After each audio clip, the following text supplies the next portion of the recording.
नमस्कार मंडळी, तुमचं सगळ्यांचं स्वागत आहे तुमच्याच यूट्यूब चॅनलमध्ये वेळ फक्त स्वामींचे. पण त्यांच्या पिढ्यांमध्ये म्हणजे 2-4 जणांना जर त्यांचे नातेवाईक आहेत तर त्यांना संतती होणार नाही किंवा विवाह जुळणार नाही किंवा सारखे भांडण तंटे होणार आहे किंवा कोणताही जे शुभ काम आहे त्यांच्या घरी ते होणारच नाही. तर हे पितृदोष असतो आणि पितृदोषाचे हे असे कारण राहतात. तर त्यांना आता आपल्याला सद्गती भेटायला पाहिजे. जर तुम्हाला कळालं की काही ना कारण नसताना आमच्या घरी लग्न होत नाही आहे, स्वतःचं घर होत नाही, एक आलं असं तुम्हाला विचार की नाही कोणतंच आपल्या घरी चांगले काम होत नाही, म्हणजे त्याचा अर्थ आहे की तुमच्या घरी पितृदोष आहे.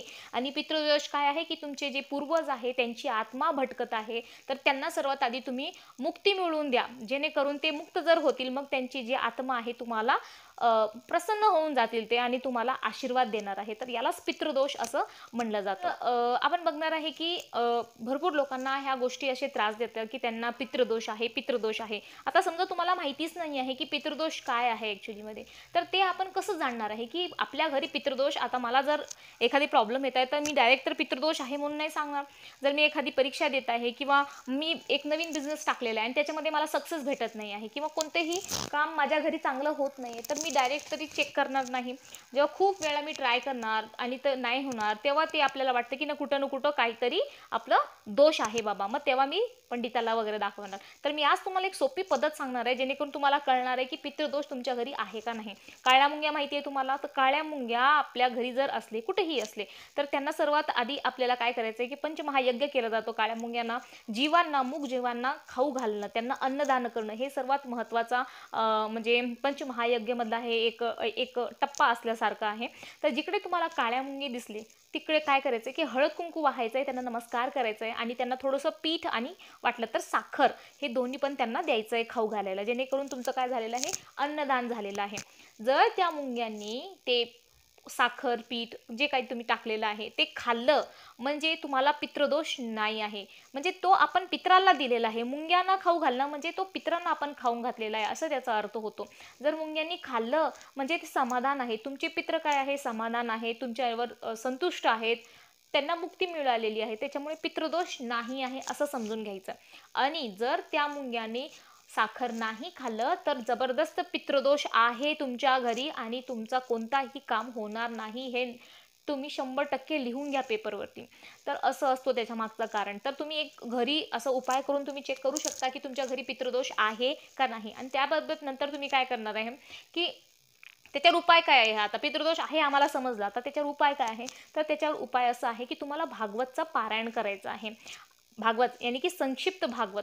भागवत आपल्याला दिलेलं आहे, माऊलींनी आपल्याला उपलब्ध करून दिलेलं आहे भागवत एकदम संक्षिप्तमध्ये. कारण जे मोठं भागवत आहे ते प्रत्येकाला वाचणं शक्य नाही, पण जे संक्षिप्त भागवत आहे मोठी भागवतला संक्षिप्तमधून करून म्हणजे शॉर्टमध्ये करून त्यांनी एक संक्षिप्त भागवत असं तयार केलेलं आहे आपल्या माऊलींनी. तर त्याचा फायदा तुम्ही सगळेजण नक्की घ्या. आणि ते भागवत कधी वाचायचं आहे, दर महिन्याच्या एकादशीला आपल्याला ते भागवतचा पारायण करायचं आहे. ते भागवताचा उपवास पकडता तुम्ही एकादशीला तर भागवतचं पारायण सुद्धा करा. तर भागवतच्या पारायणी काय होणार आहे की तुमचे जेवढे पिढ्यानपिढ्या आहे त्यांचा उद्धार होणार आहे त्या भागवताने. जे तुमचे पित्र आहेत त्यांना सद्गती मिळेल, त्यांना मुक्तता मिळेल, जेणेकरून त्यांची आत्मा संतुष्ट होणार आहे आणि तुम्हाला भरभरून आशीर्वाद देणार आहे.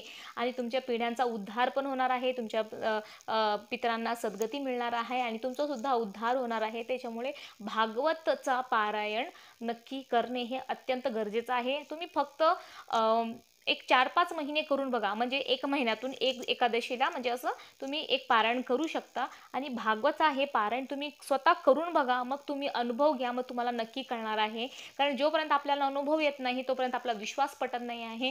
पण आता तुम्ही करू काय शकणार आहे, तर तुम्ही घरच्या घरी एकदम काय खूप जास्त पैसे लागत नाही हो, एक 40-50 रुपयाची भागवतची पुस्तक आहे, ते पुस्तक आणायचं आहे, आपल्याला उपवास पकडायचा आहे त्या दिवशी आणि तुम्हाला ते भागवतचा पारायण करायचं आहे. आणि नंतर तुम्ही रिझल्ट तुम्हाला स्वतःला फील होणार आहे की काय आपल्यामध्ये चेंजेस आलेले आहे, आपल्या ह्याच्यामध्ये फरक पडलेला आहे. तुम्ही वाटलं तर तुम्ही एक संकल्प करून सुद्धा भागवतचा पारायण करू शकता की माझ्या घरात हे आहे असं संकल्प करायचं आहे आणि आपल्याला मी 21 पारायण करणार आहे, 11 पारायण करणार आहे, 51 पारायण करणार आहे, असे सुद्धा तुम्ही संकल्प करून भागवतचा पारायण करू शकता. तर भागवतचा पारायण नक्की करा.